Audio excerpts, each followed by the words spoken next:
going, guys? Down at my shop. Look at that. We got a walker. I have not finished it. I realized there's some pieces that I need that I forgot about when I switched up the back to the regular style catcher without the high lift. I haven't done anything to the deck. I haven't even cleaned it yet. So where I'm getting ready to start pretty much next week, I'm not going to have time to go through. Again, this deck shell was replaced about 3 seasons ago. It's in really good shape. This is original paint and decals on it.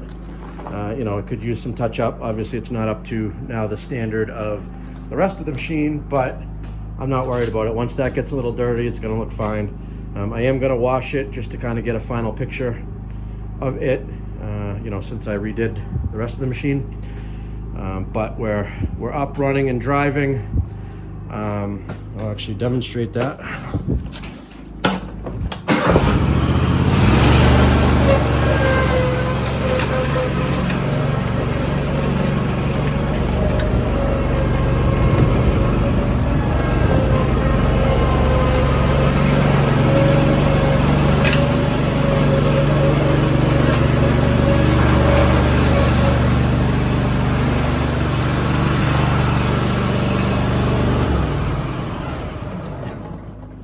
As you can see, good to go. Blades engaged, everything's working good. I still have to hook up my brake.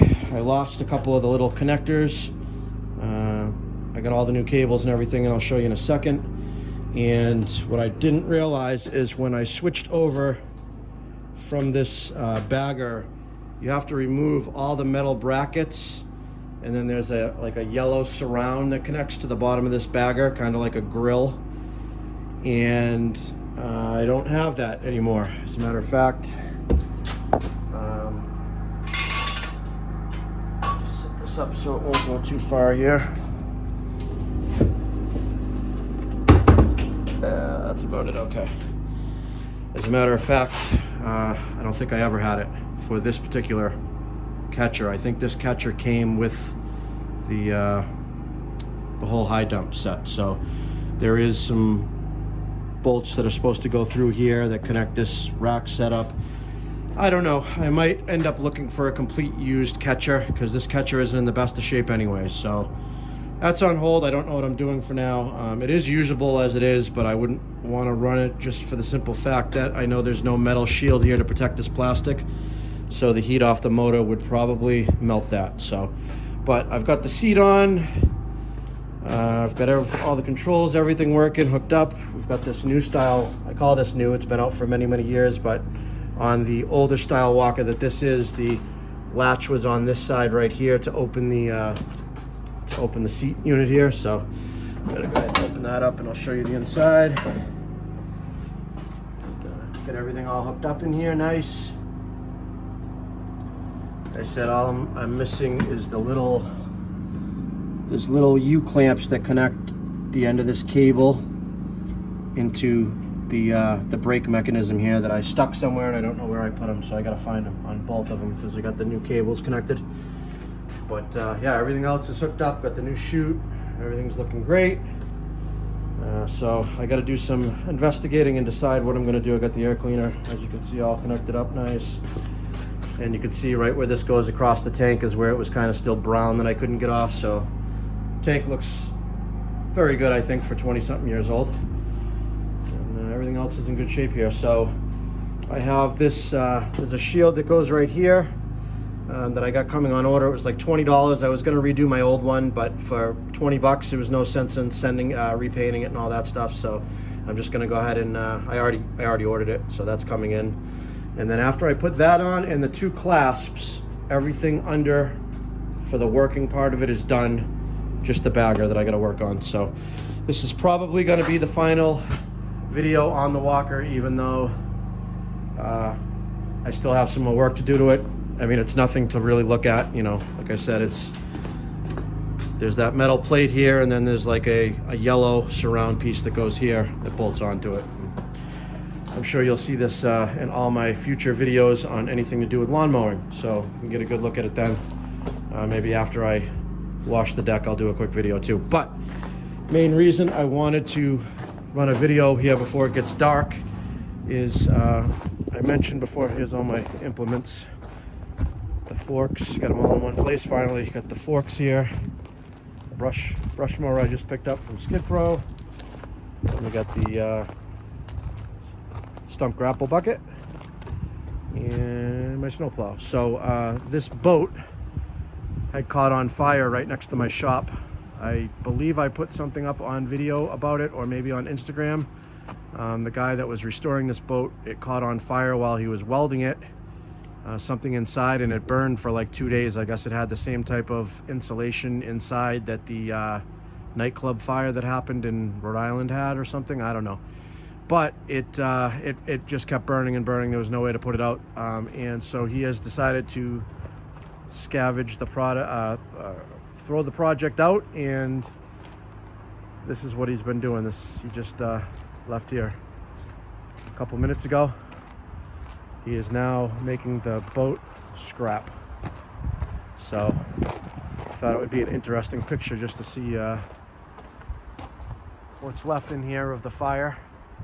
See all the ashes and the soot here on the bottom where that foam is.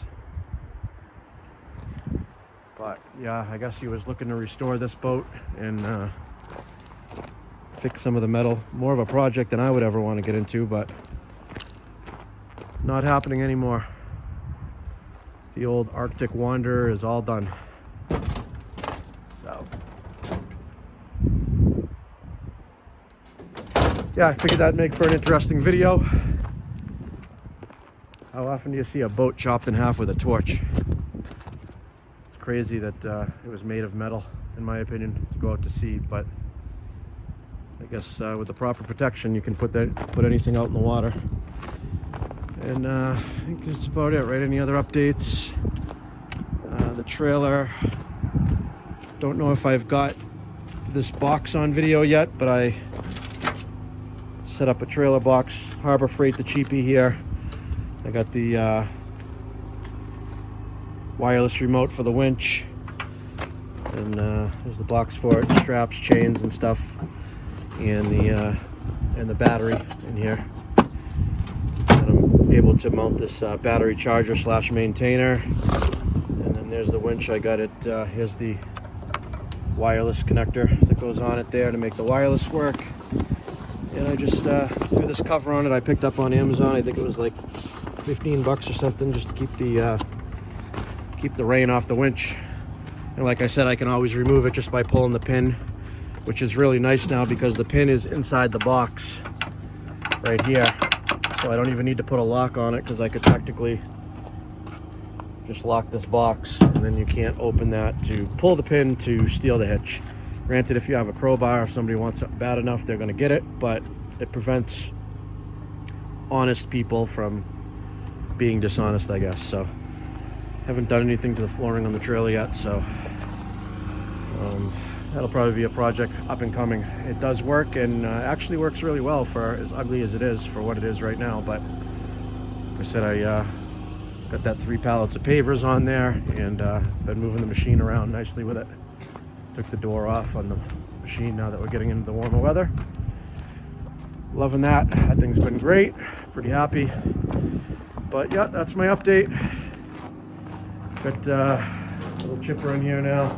Boy, I'll tell you, I'm starting to look like a Harbor Freight tool store. I got that welder at Harbor Freight. Got that air compressor at Harbor Freight. Got that chipper, Harbor Freight. How many times can I say Harbor Freight? Got that toolbox from Harbor Freight. Sure, I got some more stuff from Harbor Freight down here. I have plenty of this Mower brand stuff. Still got my leaf loader over here. Still need to do a ton of organization in here. Everything's a mess. I don't do any cleaning until my big projects are done, because they end up just getting, and it ends up getting too messy anyways. Oh, chop saw, got that from Harbor Freight. Like I said, I got a bunch of these cheapy cordless tools from Harbor Freight. What else? Definitely, oh, I got the, did I get that heater from Harbor Freight? Dynaglow Pro. I don't know. I might have. Can't remember. But I got this Predator inverter slash generator from Harbor Freight. And I also bought 2 sets of solar panel kits, the $150 solar panel kit. That I have one running on my camper and I have one running on the shop, which runs these lights for a couple hours. Anytime I'm doing anything extended, I fire up so I have the inverter here. I fire up the generator. But I have the cordless generator. I have one of these in the camper and one of them in the shop, just to be able to turn off and turn on the power to either one. So A's to start and B's to shut off. I'm actually going to shut it off right now, and we'll see the lights die off. And there we go. I want to fire things back up again. Hit the button. Boom. Lights back on. So that's been working out really good. All right, guys, that's my update, and hope you all having a good season coming up. Getting excited. It's almost April. We'll be out there killing it pretty soon. All right, guys, have a good one.